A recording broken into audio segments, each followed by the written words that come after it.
Kejadian pasal 21. Ishak lahir. Tuhan memperhatikan Sarah seperti yang difirmankannya, dan Tuhan melakukan kepada Sarah seperti yang dijanjikannya. Maka mengandunglah Sarah, lalu ia melahirkan seorang anak laki-laki bagi Abraham dalam masa tuanya, pada waktu yang telah ditetapkan sesuai dengan firman Allah kepadanya. Abraham menamai anaknya yang baru lahir itu Ishak, yang dilahirkan Sarah baginya. Kemudian Abraham menyunat Ishak, anaknya itu, ketika berumur 8 hari, seperti yang diperintahkan Allah kepadanya.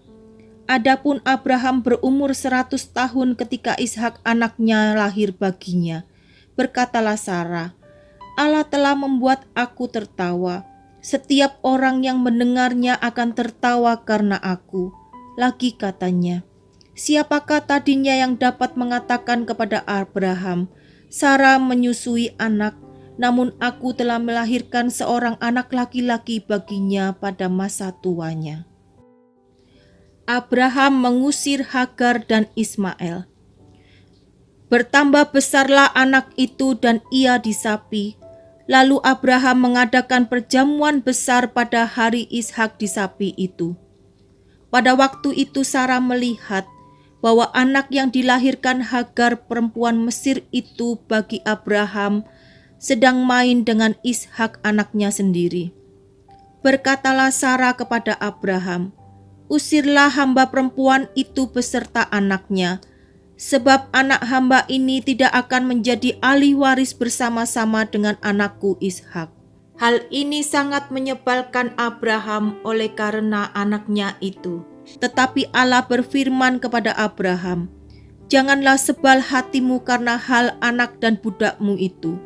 Dalam segala yang dikatakan Sarah kepadamu, haruslah engkau mendengarkannya, sebab yang akan disebut keturunanmu ialah yang berasal dari Ishak.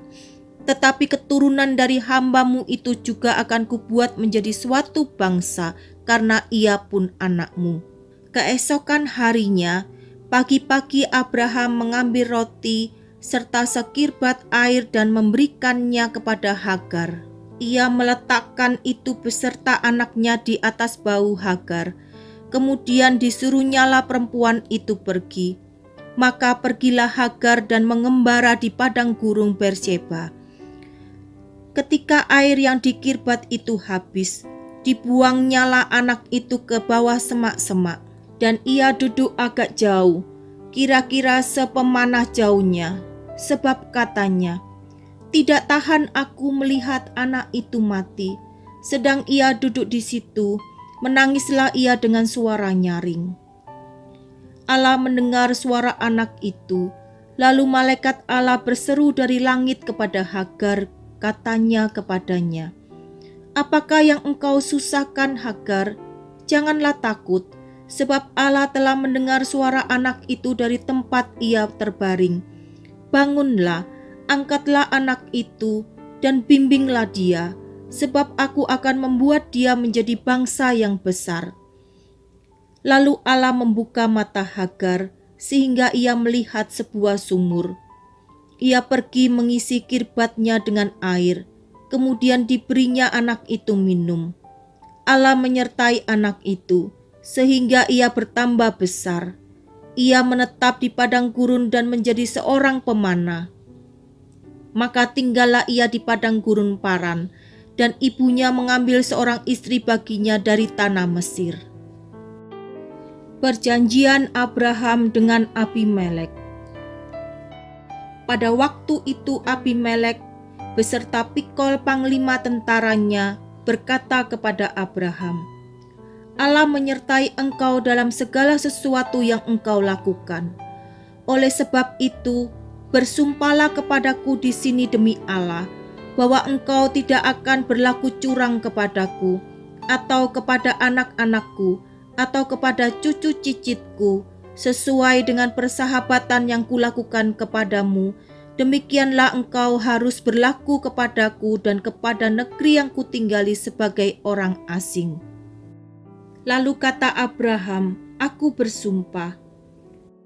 Tetapi Abraham menyesali Abimelek tentang sebuah sumur yang telah dirampas oleh hamba-hamba Abimelek. Jawab Abimelek, "Aku tidak tahu siapa yang melakukan hal itu. Lagi tidak kau beritahukan kepadaku, dan sampai hari ini belum pula ku dengar." Lalu Abraham mengambil domba dan lembu dan memberikan semuanya itu kepada Abimelek. Kemudian kedua orang itu mengadakan perjanjian. Tetapi Abraham memisahkan 7 anak domba betina dari domba-domba itu. Lalu kata Abimelek kepada Abraham, "Untuk apakah ke-7 anak domba yang kau pisahkan ini?" Jawabnya, "Ke-7 anak domba ini harus kau terima dari tanganku untuk menjadi tanda bukti bagiku bahwa akulah yang menggali sumur ini." Sebab itu orang menyebutkan tempat itu Beersheba, karena kedua orang itu telah bersumpah di sana. Setelah mereka mengadakan perjanjian di Beersheba, pulanglah Abimelek beserta Pikol panglima tentaranya ke negeri orang Filistin. Lalu Abraham menanam sebatang pohon tamariska di Beersheba dan memanggil di sana nama Tuhan Allah yang kekal. Dan masih lama Abraham tinggal sebagai orang asing di negeri orang Filistin.